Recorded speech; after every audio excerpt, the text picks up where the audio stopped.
Hi class, it's Dr. Duncan here. I owe you a huge apology. I know I have not been as actively involved and we have not had our video chats throughout this semester. I had surgery and it is taking a long time to recover. I was back in the hospital at UNC. I still have the band on a couple days ago. I pushed my way in here from Raleigh into the office. I have a meeting and I wanted to come on and just talk to you a little bit in reference to your grades and where you're standing and some of the stuff we've been talking about in this class up until this point, because you've kind of been on your own. So pardon me because I lose my breath and my energy really quick right now. But with this and with intro, what you've noticed is we've just been pretty much doing a brief introduction on everything. So far we've looked at the different types of jurisdiction in law enforcement as far as federal, state, and local. Remember, we have 3 tiers. You have federal, state, and local law enforcement. So an example of your federal law enforcement, as we said, I say the letters with the acronym, so your FBI, your DEA, CIA. Then your state, of course, you have your Highway Patrol, North Carolina State Highway Patrol. And then local, you have your city, your municipality, so Fayetteville, Spring Lake, and also your for North Carolina in particular, another state law enforcement is your ABC officers that we don't really think about, especially if you're not here from North Carolina. But the law enforcement entities that enforce as far as the liquor stores, underage drinking, things like that. That's a really interesting entity that I would encourage you to research. Along with that, we also talked about courts. And I didn't really get to go in and tell you, explain the difference between the state and your federal court, and how, yes, one person can commit a crime that violates federal statute and state statute and subsequently go through a trial in both state court and federal court. And oftentimes people get confused because they said, isn't that double jeopardy? Double jeopardy, you can't be charged twice for the same crime, or once you've already been tried, you can't be tried again. But the answer to that is no. Because you violated 2 different statutes, so that federal statute and that state statute, and that's what you're being charged under. And when you're going through that, that's why it's not constitutional to be charged twice.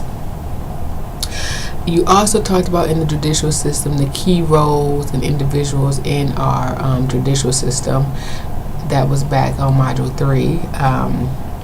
So I think that was pretty self-explanatory as far as like the roles of a prosecutor or defense, the judge, the bailiff. I think those roles were pretty self-explanatory. One thing I usually highlight when we talk about those roles there is in the criminal court, the burden of proof is to prove beyond a reasonable doubt.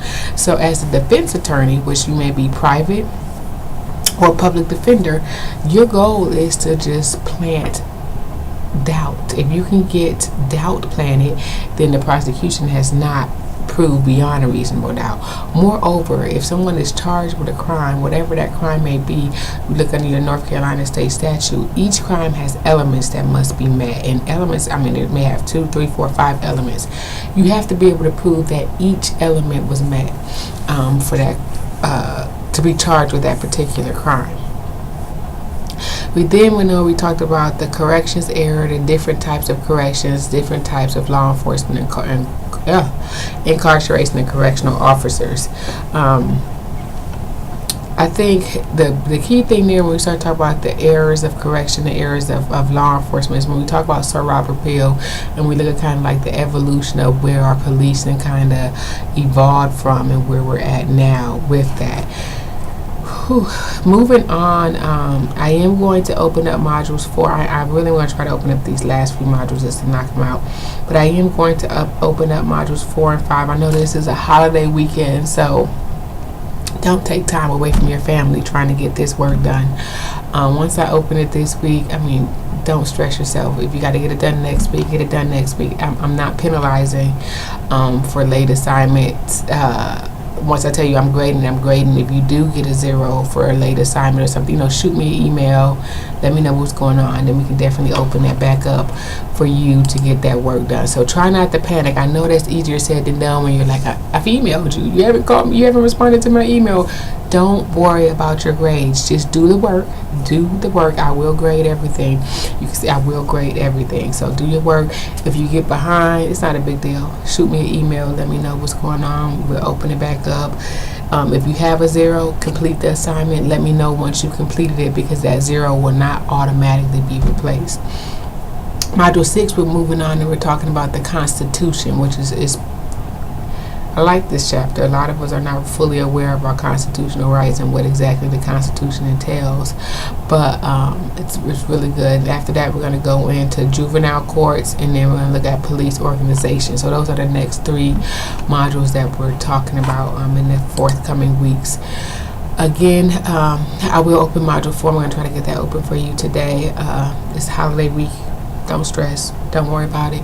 Get it done when you can get it done next week. Make sure that you're responding on your discussion boards to 2 people and answering all parts of your discussion board. If you have questions, feel free to shoot me an email. I am checking the email, so I will get back to you.